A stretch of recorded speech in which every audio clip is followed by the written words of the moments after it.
ಹುಬ್ಬಳ್ಳಿ ಧಾರವಾಡದ ಈದ್ಗಾ ಮೈದಾನ ಮತ್ತೆ ಹೋರಾಟಕ್ಕೆ ಸಾಕ್ಷಿಯಾಗುತ್ತಾ ಅನ್ನುವಂತಹ ಪ್ರಶ್ನೆ ಎದುರಾಗ್ತಾ ಇದೆ. ಗಣೇಶ ಪ್ರತಿಷ್ಠಾಪನೆಗೆ ಅವಕಾಶ ಕೋರಿ ಹಿಂದೂ ಸಂಘಟನೆಗಳು ಮನವಿ ಮಾಡಿಕೊಂಡಿವೆ. ಇನ್ನು ಕಳೆದ ಬಾರಿಯೂ ಕೂಡ ಸಾಕಷ್ಟು ಹೋರಾಟಗಳು ನಡೀತಾ ಇದ್ದು ಅದೇ ರೀತಿಯಾಗಿ ಒಂದು ಸಂಘರ್ಷಕ್ಕೂ ಕೂಡ ಕಾರಣ ಆಗಿತ್ತು. ಧಾರ್ಮಿಕ ಸಂಘರ್ಷಕ್ಕೆ ಹುಬ್ಬಳ್ಳಿ ಧಾರವಾಡ ಈದ್ಗಾ ಮೈದಾನ ಕಾರಣ ಆಗಿತ್ತು. ಈ ಬಾರಿಯೂ ಕೂಡ ಅದೇ ರೀತಿಯಾದಂತಹ ಒಂದು ಪರಿಸ್ಥಿತಿ ಏನಾದರೂ ನಿರ್ಮಾಣ ಆಗ್ತಾ ಇದೆಯಾ?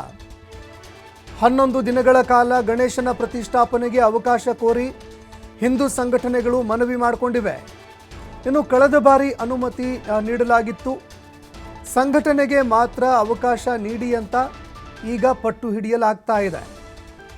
ಕಳೆದ ಬಾರಿ ಅನುಮತಿ ನೀಡಲಾಗಿದ್ದಂತಹ ಒಂದು ಸಂಘಟನೆಗೆ ಮಾತ್ರ ಅವಕಾಶ ನೀಡಿ ಅಂತ ಪಟ್ಟು ಹಿಡಿದಿದ್ದಾರೆ ಅನ್ನುವಂಥದ್ದು ಗೊತ್ತಾಗ್ತಾ ಇದೆ. 2 ವರ್ಷಗಳಿಂದ ಗಣೇಶನ ಪ್ರತಿಷ್ಠಾಪನೆಗೆ ಅವಕಾಶ ನೀಡಲಾಗಿತ್ತು. 2 ವರ್ಷಗಳಿಂದ ಹುಬ್ಬಳ್ಳಿ ಧಾರವಾಡ ಪಾಲಿಕೆ ಗಣೇಶನ ಪ್ರತಿಷ್ಠಾಪನೆಗೆ ಅವಕಾಶ ನೀಡಿತ್ತು. ಕೆಲವು ನಿರ್ಬಂಧಗಳನ್ನು ವಿಧಿಸಿ ಅವಕಾಶ ನೀಡಲಾಗಿತ್ತು. ಕಳೆದ ವರ್ಷ 3 ದಿನಗಳ ಕಾಲ ಗಣೇಶ ಪ್ರತಿಷ್ಠಾಪನೆಗೆ ಮಹಾನಗರ ಪಾಲಿಕೆ ಅವಕಾಶವನ್ನು ಕೊಟ್ಟಿತ್ತು. ಈ ಬಾರಿ 11 ದಿನಗಳ ಕಾಲ ಅವಕಾಶ ನೀಡಿ ಅಂತ ಮನವಿಯನ್ನು ಮಾಡಿದ್ದಾರೆ.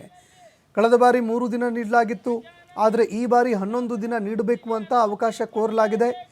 ಹೀಗಾಗಿ ಹುಬ್ಬಳ್ಳಿ ಧಾರವಾಡದಲ್ಲಿ ಮತ್ತೆ ಧರ್ಮದಂಗಲ್ ಶುರುವಾಗುತ್ತಾ ಅನ್ನುವಂತಹ ಪ್ರಶ್ನೆ ಕೂಡ ಎದುರಾಗಿರುವಂಥದ್ದು.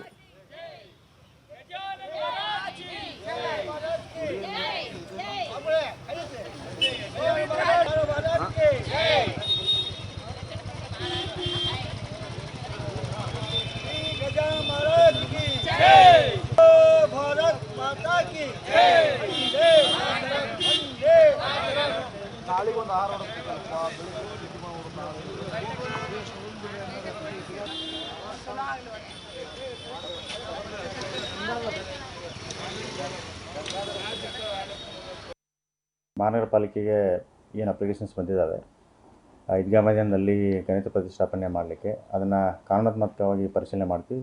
ಕಾನೂನಾತ್ಮಕವಾಗಿ ಮುಂದಿನ ಕ್ರಮ ಜರುಗಿಸ್ತೀವಿ. ಇಲ್ಲಿವರೆಗೆ ಒಂದು 2 ಇವರು ಸಂಘ ಸಂಸ್ಥೆಗಳನ್ನು ಕೊಟ್ಟಿದ್ದಾರೆ. ಅದನ್ನು ಈಗಾಗಲೇ ಕಳೆದ ಒಂದು 3-4 ವರ್ಷದಿಂದ ಏನು ಯಾವ ಥರ ಕಾನೂನಾತ್ಮಕವಾಗಿ ನಾವು ಪರಿಶೀಲನೆ ಮಾಡಿ ಕ್ರಮ ಕೈಗೊಂಡಿದ್ವಿ. ಈ ಸಲನೂ ಸಹಿತ ಏನಂತಂದರೆ ಕಾನೂನಾತ್ಮಕವಾಗಿ ಪರಿಶೀಲಿಸಿ ಕ್ರಮ ಕೈಗೊಂಡು, ಯಾಕಂದರೆ ಅದನ್ನು ಲಾಸ್ಟ್ ಟೈಮು ರೆಸೊಲ್ಯೂಷನ್ ಆಗಿದ್ದಿದೆ.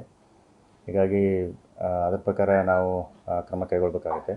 ಹೌದು, ನಾವು ಏನೇ, ಯಾಕಂದರೆ ಈದ್ಗಾ ಮೈದಾನ ವಿಚಾರವಾಗಿ ಏನಂತಂದರೆ ರೆಸೊಲ್ಯೂಷನ್ ಮುಖಾಂತರ ನಮ್ಮ ಜನರಲ್ ಬಾಡಿ ಗಮನಕ್ಕೆ ತಂದು ಎಲ್ಲ ಒಂದು ಸದಸ್ಯರಿಗೆ ತಿಳಿಸಿ ಈ ಭಾಗದ ಎಲ್ಲ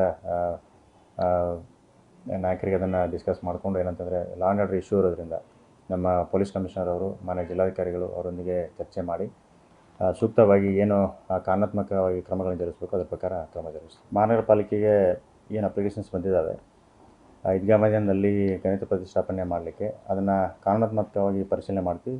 ಕಾನೂನಾತ್ಮಕವಾಗಿ ಮುಂದಿನ ಕ್ರಮ ಜರುಗಿಸ್ತೀವಿ. ಇಲ್ಲಿವರೆಗೆ ಒಂದು 2 ಇವರು ಸಂಘ ಸಂಸ್ಥೆಗಳನ್ನು ಕೊಟ್ಟಿದ್ದಾರೆ. ಅದನ್ನು ಈಗಾಗಲೇ ಕಳೆದ ಒಂದು 3-4 ವರ್ಷದಿಂದ ಏನು ಯಾವ ಥರ ಕಾನೂನಾತ್ಮಕವಾಗಿ ನಾವು ಪರಿಶೀಲನೆ ಮಾಡಿ ಕ್ರಮ ಕೈಗೊಂಡಿದ್ವಿ. ಈ ಸಲನೂ ಸಹಿತ ಏನಂತಂದರೆ ಕಾನೂನಾತ್ಮಕವಾಗಿ ಪರಿಶೀಲಿಸಿ ಕ್ರಮ ಕೈಗೊಂಡು, ಯಾಕಂದರೆ ಅದನ್ನು ಲಾಸ್ಟ್ ಟೈಮು ರೆಸೊಲ್ಯೂಷನ್ ಆಗಿದ್ದಿದೆ. ಹೀಗಾಗಿ ಇನ್ನು ಕಳೆದ 2 ಬಾರಿ ಅವಕಾಶ ನೀಡಲಾಗಿತ್ತು, ಆದರೆ ಕೆಲವು ನಿರ್ಬಂಧಗಳನ್ನು ಕೂಡ ಹೇರಲಾಗಿತ್ತು.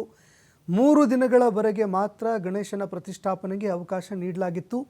ಆದರೆ ಈ ಬಾರಿ 11 ದಿನಗಳವರೆಗೆ ಪ್ರತಿಷ್ಠಾಪನೆ ಮಾಡೋದಕ್ಕೆ ಅವಕಾಶ ನೀಡಿ ಅಂತ ಹಿಂದೂ ಸಂಘಟನೆಗಳು ಮನವಿಯನ್ನು ಮಾಡಿಕೊಂಡಿದ್ದಾವೆ. ಅನೇಕ ಮನವಿಗಳು ಬಂದಿದ್ದಾವೆ. ಹೀಗಾಗಿ ನಾವು ಪರಿಶೀಲನೆ ಮಾಡಿ ಯಾರಿಗೆ ಅವಕಾಶವನ್ನು ನೀಡಬೇಕು ಅನ್ನುವಂಥದ್ದನ್ನು ನಿರ್ಧಾರ ಮಾಡ್ತೀವಿ. ಅದೇ ರೀತಿಯಾಗಿ ಏನು ನಿಯಮಗಳಿರಬೇಕು ಅದನ್ನು ಕೂಡ ನಿರ್ಧಾರ ಮಾಡುವಂತಹ ಕೆಲಸವನ್ನು ಮಾಡ್ತೀವಿ ಅಂತ ಪಾಲಿಕೆ ಕೂಡ ಹೇಳ್ತಾ ಇದೆ.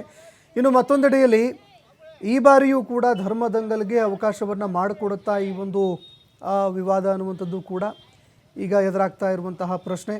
ಯಾಕಂದರೆ ನಿರಂತರವಾಗಿ ಈದ್ಗಾ ಮೈದಾನ ಬೆಳಕಿಗೆ ಬರ್ತಾನೆ ಇದೆ. ಈ ಬಾರಿಯೂ ಕೂಡ ಈದ್ಗಾ ಮೈದಾನದಲ್ಲಿ ಧಾರ್ಮಿಕ ಸಂಘರ್ಷಕ್ಕೆ ಏನಾದರೂ ಎಡೆ ಮಾಡಿಕೊಡುತ್ತಾ ಅನ್ನುವಂತಹ ಪ್ರಶ್ನೆ ಕಾಡ್ತಾ ಇದೆ.